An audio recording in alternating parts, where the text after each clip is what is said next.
Hello friends, ഇന്ന് ഞാൻ വന്നിരിക്കുന്നത് ഒരു അടിപൊളി മട്ടൻ കറിയുടെ റെസിപ്പി ആയിട്ടാണ് കേട്ടോ. അതിനു മുമ്പ് ചാനൽ സബ്സ്ക്രൈബ് ചെയ്യാത്തവരാണെങ്കിൽ സബ്സ്ക്രൈബ് ചെയ്യണേ. പിന്നെ വീഡിയോ ഇഷ്ടമായാൽ ലൈക്ക് ചെയ്യാനും ഷെയർ ചെയ്യാനും മറക്കരുത്. ഇപ്പം ഞാൻ 1.5 കിലോ മട്ടൻ കറിക്ക് വേണ്ടിയിട്ടുള്ള ഇൻഗ്രീഡിയൻസ് ആണ് പറയുന്നത്. 2 സവാള, ഇഞ്ചി, വെളുത്തുള്ളി, 1 തക്കാളി, 4 പച്ചമുളക്, കുറച്ച് വേപ്പില നമുക്ക് കൂടുതൽ എടുക്കാം കേട്ടോ. പിന്നെ എരിവിനനുസരിച്ച് പച്ചമുളകും നമുക്ക് വ്യത്യാസം വരുത്താം. ഇപ്പോൾ ഇതേ ഞാനിവിടെ എല്ലാം അരിഞ്ഞ് എടുത്ത് വെച്ചിട്ടുണ്ട്. സവാളയും പച്ചമുളകും ഇഞ്ചിയും വെളുത്തുള്ളിയും തക്കാളിയും എല്ലാം ഒരുമിച്ച് എടുത്തിട്ടുണ്ട്. ഇനി നമുക്ക് 1.5 കിലോ മട്ടൻ കഴുകി വൃത്തിയാക്കി എടുത്തതാണിത്. മട്ടൻ എടുക്കുമ്പോൾ എപ്പോഴും ഇച്ചിരി വേവ് കൂടുതലുള്ള മട്ടൻ തന്നെ എടുക്കാൻ ശ്രദ്ധിക്കുക. എന്നാലേ നമുക്കതിനൊരു ടേസ്റ്റ് ഉണ്ടാവുള്ളൂ. സ്ലോ കുക്ക് ചെയ്ത് വരുമ്പം അതിനൊരു ടേസ്റ്റ് വരുന്നത് ആ ഇച്ചിരി വേവ് കൂടുതലുള്ള മട്ടൻ എടുക്കുമ്പോഴാണ്. ഇനി നമുക്കൊരു ഉരുളി എടുത്തിട്ട് അതിലേക്ക് നമ്മൾ വെളിച്ചെണ്ണ ഒഴിച്ച് വെളിച്ചെണ്ണ ചൂടായി വരുമ്പം അരിഞ്ഞു വെച്ചേക്കുന്ന എല്ലാ സാധനങ്ങളും ഇട്ട് ഉപ്പും ഇട്ടിട്ട് നമുക്ക് ഒന്ന് വഴറ്റിയെടുക്കാം. സവാളയും തക്കാളിയും ഒക്കെ നന്നായിട്ടൊന്ന് വാടി വരണം. അതിന് ശേഷമാണ് നമ്മൾ പൊടികളൊക്കെ ചേർത്ത് കൊടുക്കുന്നത്. ഇപ്പോൾ ഇവിടെ സവാളയും തക്കാളിയൊക്കെ നന്നായി വഴന്ന് വന്നിട്ടുണ്ട്. ഒരു 3 മിനിറ്റോളം ഞാൻ വഴറ്റിയിട്ടുണ്ടാവും. ഇനി നമുക്ക് പൊടികൾ ചേർക്കാം.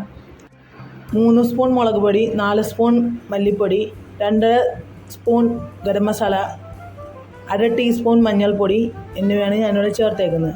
ഇനി അത് നന്നായിട്ട് വഴറ്റി അതിൻ്റെ പച്ചമണമൊക്കെ ഒന്ന് പോയി അതിന് ശേഷം നമുക്ക് മട്ടൻ ചേർത്ത് നന്നായിട്ടൊന്ന് മിക്സ് ചെയ്ത് ഇളക്കി യോജിപ്പിച്ചെടുക്കാം. ഇനി ഈ മട്ടൻ വേവാൻ ആവശ്യമുള്ള വെള്ളം ഒഴിച്ച് വേവിക്കാനായിട്ട് വയ്ക്കാം. ഞാനിപ്പോൾ ആവശ്യത്തിന് വെള്ളമൊക്കെ ഒഴിച്ച് പാകത്തിനാക്കി വേവിക്കാനായിട്ട് വെച്ചിട്ടുണ്ട്. ഇനി കറിയൊന്ന് ചൂടായി വരുന്നതിന് മുമ്പേ തന്നെ നമുക്ക് ഒരു അരമുറി തേങ്ങ ചിരകിയത് തേങ്ങാപ്പാലാക്കി എടുക്കാം. എന്നിട്ട് ആ തേങ്ങാപ്പാൽ കൂടി നമുക്ക് ഒഴിച്ചു കൊടുക്കാം. അപ്പോൾ ഇതേ കറി ഒന്ന് ചൂടായി വരുന്നതേ ഉള്ളൂ. അപ്പോൾ തന്നെ തേങ്ങാപ്പാൽ ഒഴിച്ച് നന്നായിട്ടൊന്ന് മിക്സ് ചെയ്യുക. ഇനി കറി നന്നായിട്ടൊന്ന് തിളച്ചതിന് ശേഷം നമുക്കിത് വിറകടുപ്പിലേക്ക് മാറ്റാം. ഇനി വിറകടുപ്പിലായിരിക്കും നമ്മൾ അത് ഫുള്ളായിട്ട് കുക്ക് ചെയ്തെടുക്കാൻ പോകുന്നത്. തിളക്കുന്ന നേരം കൊണ്ട് നമുക്ക് വിറകടുപ്പ് സെറ്റ് ചെയ്യാം. ഇതിപ്പോൾ നല്ലോണം തിളച്ച് വന്നിട്ടുണ്ട്. ഇനി വിറകടുപ്പിലേക്ക് മാറ്റാം. ഇനി ഒരു 2 മണിക്കൂർ വിറകടുപ്പിൽ കിടന്ന് നന്നായിട്ടൊന്ന് വേകണം. അതിനുശേഷം നമുക്ക് നോക്കാം. ഇടയ്ക്കിടയ്ക്ക് ഒന്ന് തുറന്ന് ഒന്ന് ഇളക്കിയൊക്കെ നോക്കി കൊടുക്കണം കേട്ടോ. കറിയൊക്കെ ഒന്ന് തിളച്ച് തുടങ്ങിയിട്ടുണ്ട്. ഇപ്പോൾ ഒരു 2 മണിക്കൂർ കഴിഞ്ഞതിന് ശേഷം കറി നല്ലോണം ഒന്ന് വറ്റി ഒന്ന് സെറ്റായിട്ടുണ്ട്.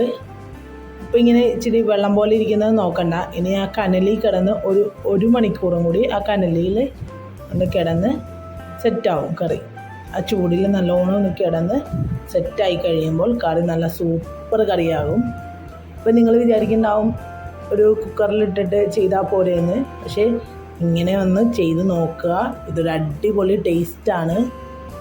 വേറൊരു ലെവൽ ഓഫ് ടേസ്റ്റാണ്. അതൊന്ന് ചെയ്ത് നോക്കണം. അങ്ങനെ ഒരു വിറകടുപ്പിൽ ചെയ്ത് നോക്കുക. ഇനി കുക്കറിൽ ചെയ്യുന്നവരാണെങ്കിൽ ഇതേ പ്രോസസ്സ് തന്നെ കുക്കറിൽ ചെയ്യുക. ഒരു 8 വിസിലടുപ്പിക്കുക.